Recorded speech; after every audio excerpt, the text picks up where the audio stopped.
The dust clung to everything. It was a fine ochre powder born from millennia of undisturbed earth, now stirred into a perpetual haze by our presence. My boots crunched on it, a dry, grating sound that was the constant soundtrack to this place. The air, even deep within the excavation pit, was thick and still, carrying the faint, earthy scent of decay and something else. Something metallic like old pennies. I'd been here for weeks, a reluctant consultant for this sprawling archaeological dig, revealing temple beneath temple. My expertise was supposed to be celestial, not subterranean. But the funding for my own observatory had dried up, a casualty of budgets that valued tangible results over the abstract beauty of distant stars. The foreman, a man whose face seemed permanently etched with a mixture of sun-baked impatience and a grudging respect for the earth he worked, grunted as he pointed to a section of exposed wall. "See that, Professor? Different pattern, older, I reckon." I knelt, my knees protesting the movement. The stone here was different, rougher, marked with symbols that bore no resemblance to anything I'd catalogued. They were angular, almost violent in their construction, unlike the smoother, more organic carvings found in the upper layers. My gloved fingers traced the faint lines, feeling the slight indentations. It was like touching a forgotten language, a whisper from a past so deep it was almost incomprehensible. The loss of Alara still felt like a physical weight, a phantom limb I reached for in the quiet hours. Her laughter, once a melody that filled our small apartment, was now a ghost in the silence. Instead, the universe offered only more questions, more terrifying emptiness. This dig, this delve into the Earth's memory, was a distraction, a way to occupy my hands and my mind when they threatened to drift back to her. I've been reviewing some of the older data feeds from the Kepler telescope, looking for anything that might offer a fresh grant proposal, a new avenue of research. It was a tedious, soul-sapping exercise, sifting through terabytes of noise for a faint signal. Then I found it. A series of anomalies, subtle but persistent, in the light curves of a handful of exoplanets. Not the usual dips and wobbles of planetary transits, but something else. A rhythmic fluctuation impossibly precise that defied all known astrophysical phenomena. I'd cross-referenced the data, run it through every diagnostic I had. The signal was real, and it was growing stronger. The foreman cleared his throat, snapping me back to the present. "Professor, all right, I'm miles away." I nodded, brushing a smear of dirt from my cheek. Just thinking, this is fascinating work. It was a lie. The fascination was curdling into something else, a prickle of unease that had been growing since I'd seen those numbers. Back in my temporary quarters, a cramped prefab unit that smelled faintly of stale coffee and insect repellent, I pulled up the spectral analysis. The light patterns weren't just fluctuating, they were modulating. Like a complex waveform, far too intricate to be natural. It was as if something was intentionally manipulating the light from those distant stars, using them as a canvas. I zoomed in on the source data, the raw telemetry from the telescope. The timestamps were crucial. They aligned with a series of unrelated, yet curiously similar gravitational wave detections from years ago, events that had been dismissed as instrumental errors. But what if they weren't errors? What if they were echoes? My hands trembled as I initiated a new search, this time cross-referencing the exoplanet anomaly with seismic data from Earth. It was a long shot, a desperate grasp at a connection that likely didn't exist. I felt the familiar pang of grief, a sharp jab that momentarily blurred my vision. Alara would have told me to trust my instincts, to follow the thread, no matter how absurd. The search ran for hours, a silent, humming testament to the processing power I still had access to, a small comfort in the wreckage of my career. I paced the small room, the floorboards creaking under my weight. The metallic tang in the air of the dig seemed to have followed me, a faint phantom scent. Then the results flickered onto the screen. A match. Not a perfect one, but a correlation, undeniably present between the exoplanet modulations and a series of deep earth tremors recorded at the exact location of this archaeological dig. My breath hitched. What could possibly connect them? The rhythmic pulsing of distant stars and the tremors shaking the very foundations of this ancient temple. It was impossible. It was everything. I could almost feel the weight of the earth above me pressing down and the impossible distance of those stars reaching in. The foreman had been right. I was miles away, lost in a universe far stranger and more terrifying than I had ever imagined. What force, what intelligence could manipulate light across light years and simultaneously stir the earth beneath our feet, and why? The air in the prefab unit was thick with the cloying sweetness of dried sweat and something else, something metallic and old like rust. I ran a hand over the rough-hewn timber of my desk, the splinters a welcome distraction from the gnawing in my gut. The data from the deep space array had been clean, impossibly clean, for weeks. Then 2 nights ago it had fractured. A ripple, a distortion in the cosmic background radiation that defied every known physical constant. It wasn't noise, it was a signature. My wife, Alina, had always said I saw patterns where there were none. A defense mechanism, she'd called it, born from grief. But this was different. This was a symphony of discord played on instruments I couldn't even name. I'd spent 24 hours staring at the readouts, cross-referencing with every celestial catalog, every theoretical model. Nothing. It was as if the universe had momentarily hiccuped, a cosmic indigestion.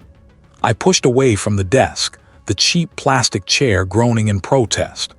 The archaeological dig revealing temple beneath temple was a surreal juxtaposition to my own pursuits. Down below, centuries of human endeavor lay buried, layers of forgotten gods and rituals. Up here, under the relentless desert sun, I was excavating the universe, searching for something equally ancient, equally incomprehensible. The foreman, a weathered man with eyes like chips of flint, had been wary of me from the start. He'd seen my satellite dish, a stark metallic intrusion against the ochre landscape, and muttered about hubris. "We dig for what's been laid to rest," he'd said, his voice a low rumble. "I chase ghosts in the sky." He didn't understand. This wasn't about chasing ghosts. It was about finding answers. Answers to questions I hadn't even known I was asking. I pulled on my boots, the leather stiff and cracked. The sun was already a molten disk on the horizon, painting the sky in shades of bruised purple and angry orange. The desert at dusk had a peculiar silence, a profound stillness that pressed in on eye, making my own breath sound like a roar. It was the kind of quiet that felt pregnant with unseen things. My equipment was set up on a small rise overlooking the dig site. The main array was housed in a reinforced tent, its geodesic dome a stark contrast to the crumbling stone structures being unearthed below. I'd chosen this spot for its unobstructed view, its isolation. I needed to be alone with the data. Inside the tent, the air was cooler, humming with the low thrum of the processors. The monitors cast an eerie blue glow, reflecting in the lenses of my glasses. I ran a diagnostic, the familiar sequence of commands a comfort. Everything was nominal. The array was functioning perfectly, its dish aimed at a patch of sky that, to the naked eye, was indistinguishable from any other. I sat down, the worn canvas of the chair a familiar texture beneath my fingers. The previous night's anomaly had been a fleeting event, a blip that could, with enough rationalization, be dismissed. A solar flare, a faulty sensor, a momentary lapse in reality that the universe had quickly mended. But the unease persisted. It clung to me like the desert dust. I initiated a passive scan, letting the array drink in the silent symphony of the cosmos. The data streamed in, a cascade of numbers and graphs. For an hour, nothing. Just the usual cosmic hum, the faint whispers of distant galaxies. I almost allowed myself to relax, to attribute the previous event to a phantom. Then it happened again. A single, sharp spike on the graph, so distinct it looked like a deliberate interruption. My heart gave a lurch. I leaned forward, my grip tight as I gripped the edge of the console. This was no random fluctuation. It was identical to the previous distortion, a ghostly echo. My fingers flew across the keyboard, initiating a more focused sweep of the affected sector. The processor's whirred, the cooling fans kicking into a higher gear. I could feel a tremor in my hands, a response I hadn't experienced since Alina's accident. The data resolved. It wasn't just a spike this time. It was a complex waveform, intricate and precise. It pulsed, a rhythmic beat against the background static, and it was originating from a point far beyond the visible universe, a region of space that should have been empty. I zoomed in, pushing the resolution to its absolute limit. The waveform resolved further, revealing an astonishing complexity. It was not random, it was structured, designed. This wasn't a natural phenomenon, it was a message, or worse, a probe. I ran a spectral analysis. The frequencies were unlike anything I had ever encountered. They didn't conform to any known physical laws. The foreman's words echoed in my mind. I chase ghosts in the sky. But this was no ghost. This was something tangible, something real, imprinted on the very fabric of space-time. I stared at the screen, the pulsing waveform, a hypnotic, terrifying dance. It was beautiful in a way that made my skin crawl. It spoke of an intelligence so vast, so ancient, that human comprehension was like a child trying to grasp the ocean. And it was looking at me, or rather, it was looking at Earth. If this was a message, what was its content? If it was a probe, what was its purpose? And why had it chosen this moment, this place, to reveal itself to me, a disillusioned astrophysicist on a forgotten dig site? The pulsing on the screen intensified, the rhythm quickening. It felt like a heartbeat. A vast, alien heartbeat, resonating with something deep within me, something I didn't want to acknowledge. What was it trying to say? The data from the deep space array had been clear, impossibly clear in its deviation from expected cosmic noise. It was a whisper, then a shout, then a symphony of wrongness echoing from the void. I'd spent weeks chasing it, my sleep a fractured thing, my meals forgotten. Now, after a sleepless night hunched over the flickering monitors, I had something. It wasn't just a signal, it was a pattern. Not a natural one, not a pulsar's rhythmic beat or a quasar's energetic flare. This was deliberate, like a language I couldn't decipher but whose grammar was undeniably present. I isolated the anomalous frequencies, cross-referencing them with every known celestial phenomenon. Nothing. It was like trying to fit a jagged shard of obsidian into a perfectly round hole. Frustration had been my constant companion, a shadow that clung to me more tightly than my own skin. I'd started by stripping away the expected.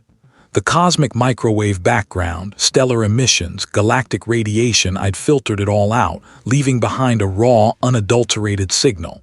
And within that raw signal, the pattern solidified. It was a complex waveform, layered and intricate, repeating with an almost maddening precision. But it wasn't static. It evolved.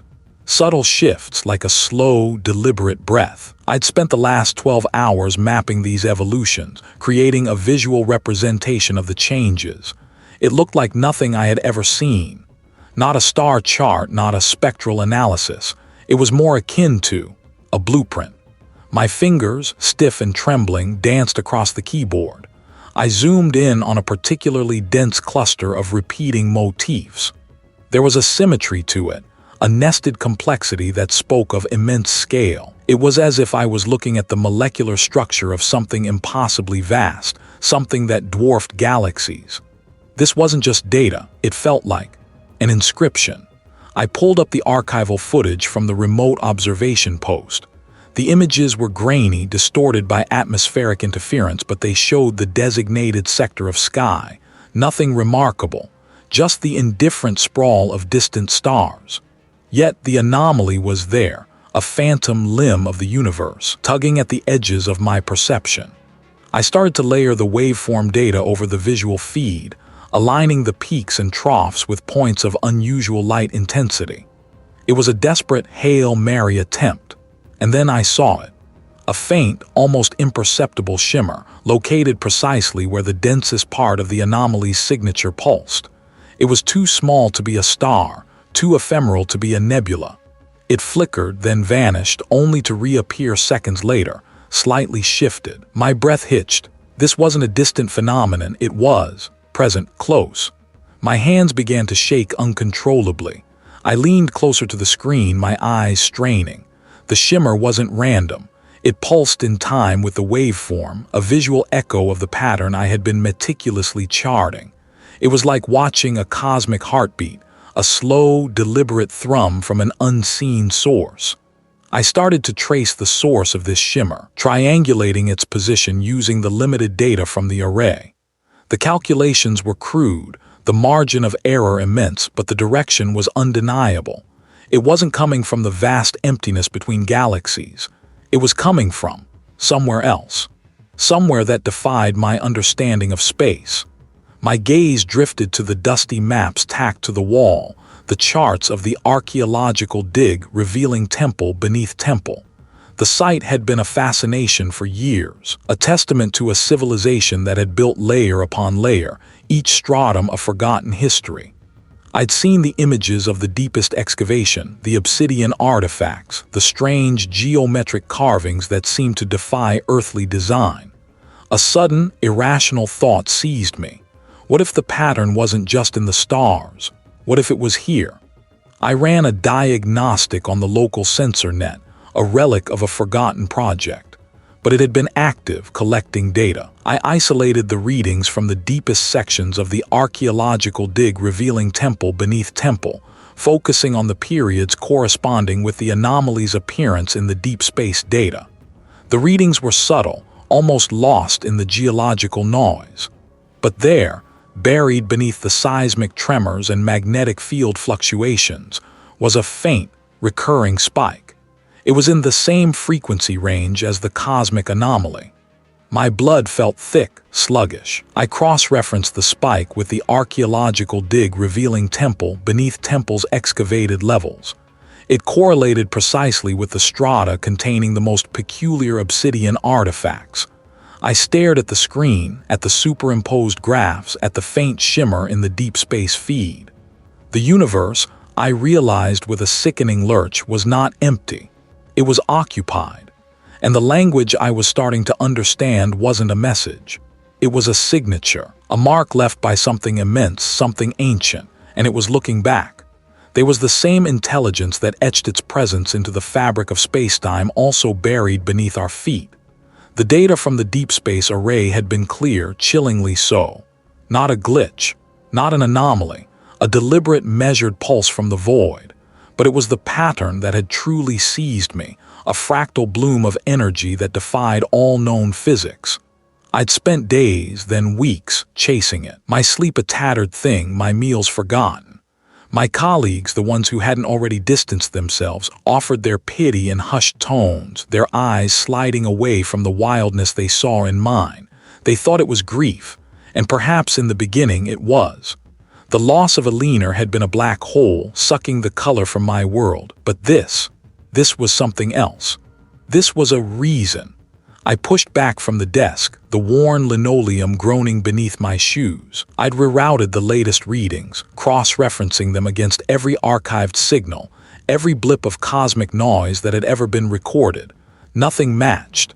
It was a new language spoken by an ancient tongue. My fingers, stained with ink and the faint residue of coffee, trembled as I traced the lines on the thermal imaging feed. The usual static bloom of background radiation was punctuated by these impossibly coherent spikes.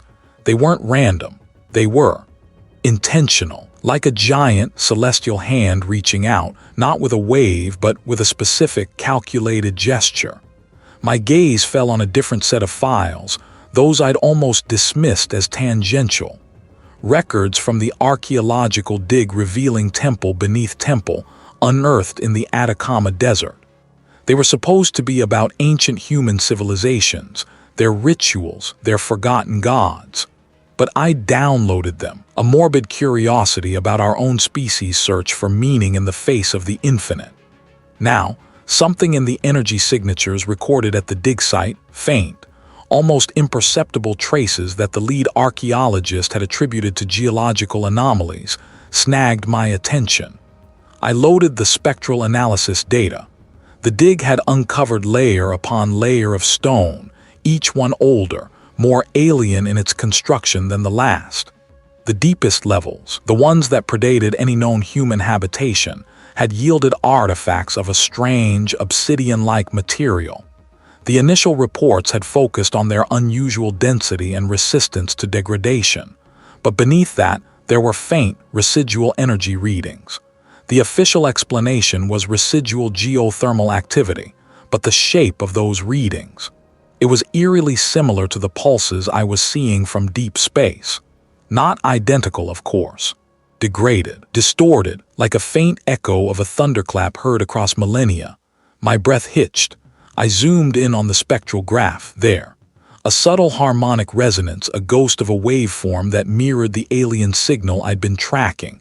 It was faint, buried under layers of terrestrial noise, but it was undeniably there.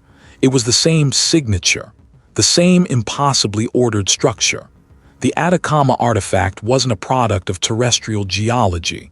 It was a relic, a marker, left behind. I pulled up the visual data from the deepest excavation chamber. The walls were not carved, but seemed to have been formed.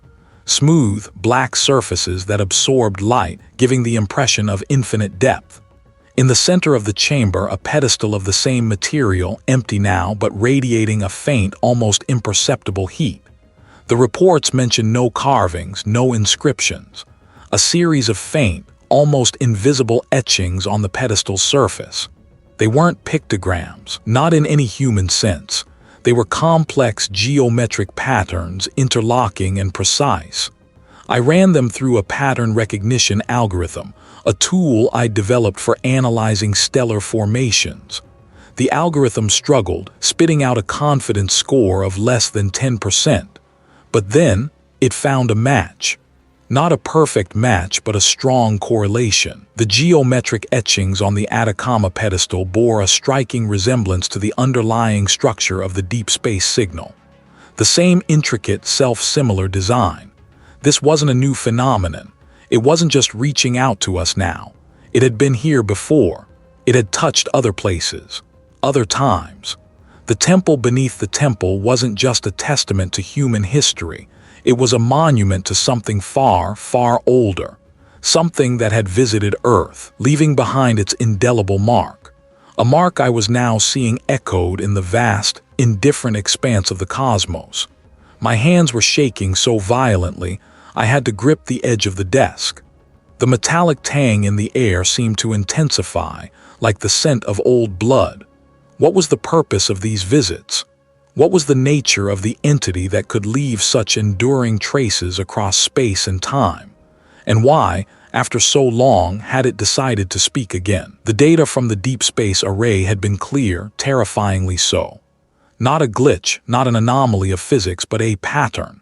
A deliberate, intricate sequence woven into the fabric of spacetime, broadcast from a point beyond the known galaxy, a point that shouldn't exist. I'd spent weeks chasing it, a phantom signal that flickered in and out of existence, a whisper in the static. My wife, Alina, would have understood. She'd always seen the universe as a tapestry, not a void. She traced constellations with her finger on my palm, naming them, inventing stories for them. Now only the cold, hard numbers remained, and they spoke of something far older, far grander, and infinitely more terrifying than any myth. The signal wasn't just broadcasting. It was reacting. Every time I nudged the deep space array's sensors, probing its edges, it shifted, subtly but unmistakably. It was aware, and it was watching.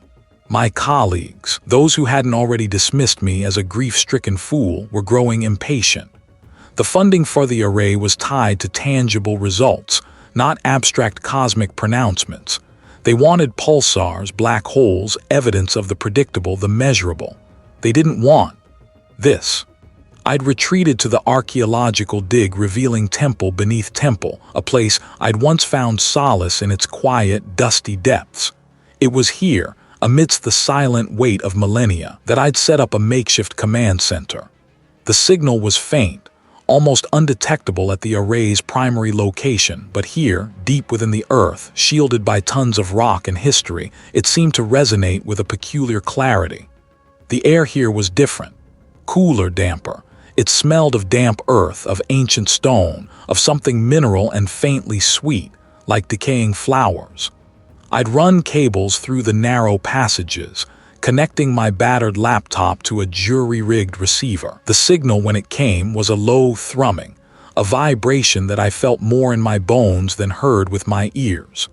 It was the sound of the universe breathing, and it was a sound that curdled my blood. I was tracing the signal's origin point again, a painstaking process of triangulation using the faint echoes it bounced off distant nebulae. The equations were complex, the variables astronomical, but the pattern, the underlying structure of the signal, was undeniable. It wasn't random. It was a symphony, a meticulously composed piece of music played on instruments I couldn't even conceive of. And then I saw it. A secondary layer to the signal, something I'd initially dismissed as background noise. It was a pulse, a rhythmic beat that coincided with a known astronomical event. It was an event that occurred once every several million years, a celestial ballet of unimaginable scale. My hands began to tremble. The rhythmic pulse in the signal wasn't a mere reflection. It was anticipatory. It was a countdown. The ancient intelligence wasn't just broadcasting, it was preparing for this alignment. I pulled up the astronomical charts. The alignment was imminent, within weeks. It was the primal fear of the small, the insignificant, suddenly realizing it had attracted the attention of something vast and predatory. I remembered Aliner's fascination with the ancient temples we'd visited on our travels. She'd spoken of them as gateways, points where the veil between worlds thinned. Here, in this archaeological dig, surrounded by the ghosts of forgotten peoples, I felt it too. The air vibrated with an unseen energy. The stone beneath my fingertips felt warm, alive. The data on my screen swam before my eyes. It was a message, yes, but it was also a key. A key to what? To unlock what? They were all connected, and the connection was not passive, it was active. It was a prelude. I looked at the rough-hewn timbers of the prefab, at the dusty artifacts scattered around the dig site. They seemed to hum with a new significance, not as relics of the past, but as markers for something coming. The metallic tang in the air seemed to sharpen, to bite at my throat. The deeper I dug, the more I realized I wasn't uncovering history but prophecy. And the prophecy was not of salvation. What was the purpose of this vast, ancient entity's attention? What did it stand to gain from this alignment, this cosmic convergence? And was it simply observing, or was it planning to act? The portable heater in the prefab unit whined, a thin, reedy sound swallowed by the vast silence of the desert night. Dust motes danced in the harsh beam of my desk lamp, each one a tiny, insignificant world. I traced the condensation on my lukewarm mug, the ceramic gritty under my fingertip. The data, it wasn't just anomalous, it was a language, a symphony of impossibilities orchestrated by an intelligence that made the void of space feel like a cramped closet. I had to tell them. The institutional minds, the ones who held the keys to the observatories, the funding, the very narrative of our place in the cosmos. My fingers flew across the keyboard, composing an email. I kept it measured, clinical, detailing the spectral deviations, the impossible periodicity, the mathematical elegance of the patterns that defied every known physical law. I sent it to the director, to a handful of senior researchers whose names I'd only ever seen on papers I'd once admired. Then I waited. I imagined their faces, their raised eyebrows, the polite smiles as they dismissed it. Thomas, the grief-stricken astrophysicist, seeing ghosts in the static. It was easier than confronting the truth. Easier than admitting that the universe was not only vast but also aware. And its awareness was a consuming alien thing. Days bled into a week. The replies, when they came, were exactly as I'd feared. Polite, patronizing. The director's email was a masterpiece of passive dismissal. He acknowledged receipt, praised my diligence, and then gently suggested I take some time, perhaps revisit the foundational principles of stellar evolution. A colleague, someone I'd shared a conference poster with years ago, sent a single line. Fascinating anomalies, Thomas. Have you considered equipment calibration? Another brushed it off as atmospheric interference, a solar flare echo. No one mentioned the language. No one saw the intent. They didn't see it, or they refused to. It was easier to dismiss me, to label me as unstable, than to acknowledge the precipice we stood upon. I felt the walls of my small prefab unit closing in, the stale air suddenly suffocating. The desert, once a symbol of my solitary pursuit, now felt like a tomb. I tried again, this time with more urgency. I dug deeper into the data, seeking a Rosetta Stone, a pattern that would shatter their complacency. The archaeological dig revealing temple beneath temple, miles from my current isolation, had yielded a peculiar set of seismic readings a few months prior. Anomalous, they'd called them. Unexplained tremors emanating from the bedrock, too rhythmic, too patterned to be natural. At the time, I dismissed them as geological curiosities. I cross-referenced the temporal signatures, the seismic bursts from the dig site, the spectral anomalies I'd detected from the deep space array. They weren't just similar, they were identical. The same complex, non-random sequence. It was a signal, not from the stars, but from beneath our feet. My hands trembled as I pulled up the schematics of the archaeological dig revealing temple beneath temple. The deepest excavated level, a chamber of obsidian and unknown alloys, had been sealed off due to structural instability and, according to the reports I'd unearthed, unforeseen atmospheric conditions. Unforeseen, I scoffed. They hadn't foreseen it. They hadn't even begun to comprehend it. A ghost.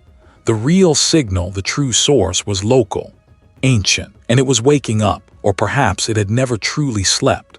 The tremors, the atmospheric anomalies, these weren't incidental. They were communications, or worse, manifestations. The entity wasn't just out there, it was here, buried, waiting. I packed a small bag, my heart a frantic bird against my ribs. The isolation of the desert was a cage, but the world outside was a charnel house waiting to be discovered. I had to go to the dig. The wind howled, no longer a moan, but a guttural cry. Was I running towards salvation, or towards the very thing that would erase me? The metallic tang of fear coated my tongue. The obsidian chamber. What secrets did it hold, and what would it demand of those who disturbed its slumber? The desert air, usually a dry, biting presence, felt thick, viscous, clinging to my skin like a damp shroud. The prefab unit, my sanctuary of calculations and late-night anxieties, now seemed a fragile shell against the immensity pressing in. The whine of the portable heater was a weak, pathetic cry. I'd been here for days, weeks, lost track, poring over the seismic readings from the archaeological dig revealing temple beneath temple. The patterns. They weren't geological, they were orchestrated.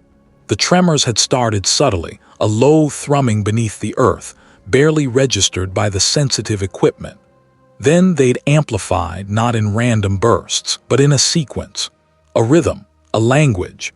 My fingers, stained with ink and cheap coffee, flew across the keyboard, cross-referencing the vibrational data with the cosmic anomalies I'd charted.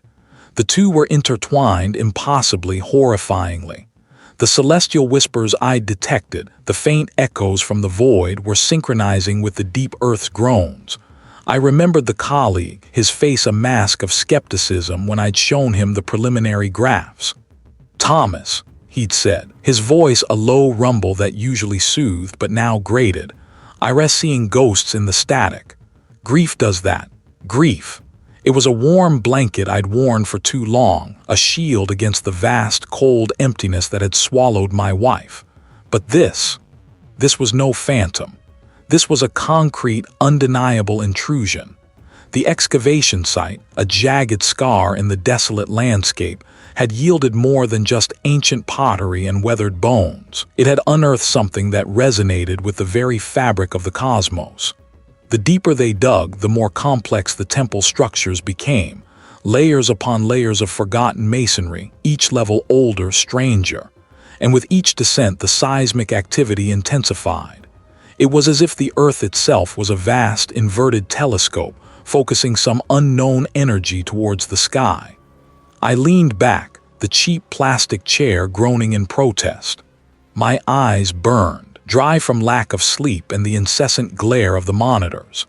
The main screen displayed the latest seismic map. Red lines, indicating intense vibration, were no longer confined to the dig site. They were spreading like a malignant bloom across the desert floor. The low thrumming had become a palpable vibration, felt through the soles of my worn boots, a deep, resonant pulse that seemed to originate not from the earth, but from somewhere beneath it. My breath hitched. A new pattern was emerging on the cosmic data feed. It was the same frequency as the deepest, most persistent tremor from the dig. The connection was undeniable. This wasn't just observation. It was communication, or worse, manipulation. I felt a prickle of unease crawl up my spine. The air in the prefab grew heavy, charged with an unseen energy. My hands, usually steady, began to tremble. I gripped the edge of the desk, the metal cool and slick beneath my sweaty palms. Then it happened. The ground beneath me gave a sharp, violent lurch, throwing my mug to the floor. The sound of the breaking mug was lost in a growing cacophony. Outside, the desert, a canvas of muted browns and grays, began to warp. The horizon shimmered as if viewed through a heat haze, but there was no heat. The air crackled with static. A low, guttural groan emanated from the earth, deeper and more profound than anything I had recorded. It wasn't the sound of rock shifting. It was the sound of something waking. My gaze was drawn to the window. The stars, usually sharp pinpricks of light against the velvet black, were blurring, their distinct points of light bleeding into streaks, then into amorphous clouds of color. The sky itself seemed to be unraveling. The carefully ordered celestial sphere was dissolving, a cosmic tapestry being torn asunder. It was a song of ancient hunger, of infinite patience finally rewarded. I could feel it in my teeth, a dull ache in my skull, a pressure building. I stumbled towards my equipment, my legs unsteady. The seismic readings were going haywire, the lines on the screen a chaotic scribble. The cosmic data stream was a solid, blinding white. It was overwhelming, too much. My wife's face swam into my vision, her laughter, her warmth. A desperate resolve hardened within me. They had called it grief, hallucination. But I knew what I was seeing, what I was feeling. I had to do something. I had to warn someone, but who? Who would believe me? I scrambled for my satellite phone, my fingers fumbling with the buttons. The signal bars were gone. The screen was dead. The ground lurched again, harder this time. A deep, resonant hum filled the air, a sound that seemed to vibrate from the very core of the planet. The stars outside were no longer streaks.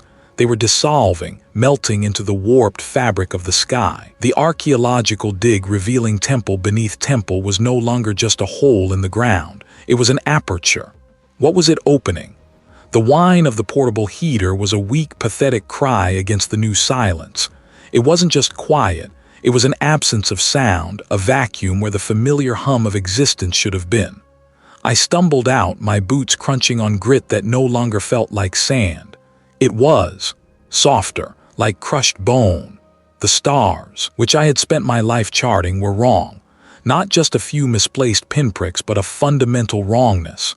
Constellations I knew intimately were warped, their familiar patterns twisted into something alien, something that made my teeth ache. Orion was a jagged scar across the bruised velvet sky. The Big Dipper, a broken ladle spilling darkness. My breath hitched. This was not the result of a misplaced calculation. This was a change, a profound, terrifying alteration of the very fabric of the night. The heat from the distant, bloated sun did little to warm me. My hands trembled not from fear but from a profound disorientation. My own body felt foreign, my limbs disconnected from my will. I had to see. I had to confirm. The access road to the archaeological dig revealing temple beneath temple was a pale scar in the dim light. I walked, my steps uncertain. The wind, which had been a constant companion, was absent. Just the unnerving stillness, punctuated by the sound of my own ragged breathing. The air tasted metallic like old blood. The site itself was a wound in the earth. The layers of excavation, the exposed strata of forgotten civilizations were now different. The familiar ochre and rust hues of the desert rock were muted, overlaid with a subtle iridescence. As I neared the main excavation pit, the one where the deeper chambers had been uncovered, a faint luminescence pulsed from its depths. It wasn't the harsh glare of excavation lights, but a soft, organic glow like bioluminescent fungi. I descended, the makeshift ladder groaning under my weight. Each rung felt slick, as if coated in a thin film of oil. The air grew heavier, the metallic tang intensifying. The glow emanated from the deepest chamber, the one that had yielded the obsidian tablet. But the chamber was no longer just a carved space. The walls seemed to breathe. They rippled not with movement but with a subtle shifting of form. Geometric patterns, impossibly complex, writhed across the stone, coalescing and dissolving like fleeting thoughts and the tablet. It was no longer on its pedestal. It was embedded, not forced but grown into the very stone of the chamber floor. Its obsidian surface, once reflecting the harsh lights of the dig, now pulsed with that same internal luminescence. I reached out a hesitant hand, my fingers brushing against the cool, smooth surface. It felt alive. Not in the way a living organism is alive, but with a different kind of vitality, an ancient alien sentience. My mind, the instrument I had honed for decades to understand the universe, reeled. The equations that had once made sense, the elegant dance of celestial bodies, now seemed like childish scribbles. The patterns on the walls intensified, swirling faster, brighter. They weren't just patterns, they were languages, concepts, universes. I saw fleeting glimpses of impossible geometries, of colors that had no name, of beings that defied all known biological and physical laws. It was too much. My mind screamed, a silent shriek against the overwhelming influx of information. I stumbled back, gasping. The air, thick and cloying, pressed against my chest. My heart hammered, not with fear but with a desperate, primal urge to escape this suffocating reality. The sense of observation was overwhelming. It wasn't just my eyes seeing this. It was a connection, a direct conduit. My consciousness was being flooded not with data but with being. I looked up towards the sky visible through the opening of the excavation. The stars were still wrong. The warped constellations seemed to stare back, their distorted forms now imbued with a malevolent awareness. Was this what it wanted? To rewrite the sky? To reshape everything into its own unfathomable image? My wife's face flashed in my mind, a brief, agonizing moment of clarity. Her laughter, her warmth, the way she used to trace constellations on my palm, that was real. That was a universe I understood. This was a corruption, a cosmic disease. The luminescence from the tablet pulsed again, stronger this time. The rippling on the walls intensified and a low thrumming began, vibrating through the stone, through my boots, through my very teeth. It was the sound of something vast and ancient stirring, something that had waited for millennia and had finally found its point of entry. I scrambled back up the ladder, my movements clumsy, desperate. The metallic taste in the air was now so strong it burned my throat. As I emerged into the desert night, the silence was broken by a new sound. A faint, high-pitched keening, originating from the direction of the archaeological dig revealing temple beneath temple. It was a sound that promised no solace, no end, only a deepening of the horror. Had I awoken it, or merely witnessed its arrival?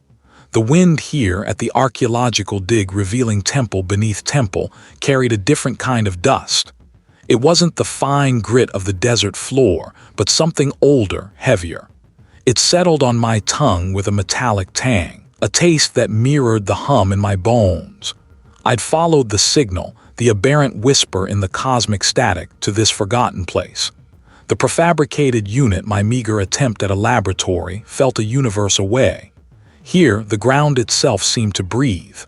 Beneath the layers of sand and time, the dig revealed not just stone, but a progression of structures, each more alien than the last. The topmost ruins were recognizably ancient, their eroded carvings depicting gods and kings I'd never read about. But deeper, the geometry shifted. Angles became too sharp, curves too fluid. The material wasn't stone, not entirely. It felt cool to the touch, almost unnaturally so, like polished obsidian that had absorbed the cold of eons. My gloved fingers traced an intricate pattern on a wall, a swirling vortex that seemed to draw the light into its depths. It wasn't a depiction. It felt like an active principle, a captured moment of cosmic flux. The anomaly I'd detected, the ripple in the fabric of spacetime, had led me here. It wasn't a distant star, not a rogue galaxy. It was closer, much closer. The data had pulsed, a rhythmic throb that resonated with something primal. I dismissed it as a glitch, a phantom born of grief and too many sleepless nights staring at screens. But the pattern persisted, growing stronger, more insistent. It was a signal, not of light or radio waves, but of presence. The air inside the deepest excavated chamber was still. No wind reached here. The only sound was my own ragged breathing, amplified by the claustrophobic space. My headlamp beam danced across walls that seemed to absorb it, the light not reflecting but suffusing. The hum intensified, a low frequency that vibrated not just in my ears but in my teeth, my marrow. It was the sound of immense, slow movement, of gears grinding on a scale I couldn't comprehend. I'd brought my equipment, of course. The portable spectrometer, the gravimetric sensors. They were designed to measure the measurable, the quantifiable. But here they sputtered, their readouts dissolving into nonsensical static or locking onto impossible values. The energy readings were off the charts, yet there was no heat, no radiation in the conventional sense. It was as if the very laws of physics were being reinterpreted. My colleague, the one who'd initially dismissed my findings as statistical noise, had tried to dissuade me. "Thomas," he'd said, his voice tight with concern, "you're chasing shadows, this obsession. The kind that spoke of a consciousness vast and indifferent, a weaver of realities. This place. It felt like a node, a point of intersection. The ancient builders, whoever they were, had understood. They had built their temples not as places of worship, but as antennae, as conduits. They had perceived the same presence I had, and they had tried to interface, or perhaps to shield themselves. The deeper layers of the temple were not decorative, they were functional. Each receding level was a filter, a dampener, and I had dug too deep. My hand trembled as I reached for the central altar-like structure. The hum reached a crescendo, a silent roar that filled my skull. It wasn't a threat, not in the way I understood threats. It was an invitation, a recognition. The data I had collected, the anomalous cosmic signatures, they weren't just there. They were part of this consciousness, its thoughts, its dreams, its colossal, slow-burning awareness. And my calculations, my equations, my very attempts to map the universe had inadvertently drawn its attention. I had been looking for answers in the stars, and the stars, or whatever vast intelligence resided within them, had finally noticed me. I thought of my wife, her face a fading image. Had she known? Had she felt this pressure, this vastness before he was gone? The monolith pulsed, not with light but with a subtle vibration that traveled up my arm into my chest. It felt like a handshake, a profound, terrifying acknowledgement. The universe wasn't just expanding, it was being shaped. And I, Thomas, had just been acknowledged by the sculptor. My equipment lay silent, useless. My theories, my scientific framework shattered. There was no resolution, no neat conclusion to be found in my data, only this. The universe was not empty, it was occupied, and its occupant was now aware of me. What was I now? A messenger, a sacrifice, or merely an insignificant speck of dust, momentarily caught in the gaze of something ancient and unknowable? But the silence was not empty. It was pregnant with a new reality, one I could now feel pressing in from all sides. The desert air, when I finally stumbled out into it, no longer felt like dust. It felt like the edge of something vast and impossibly old.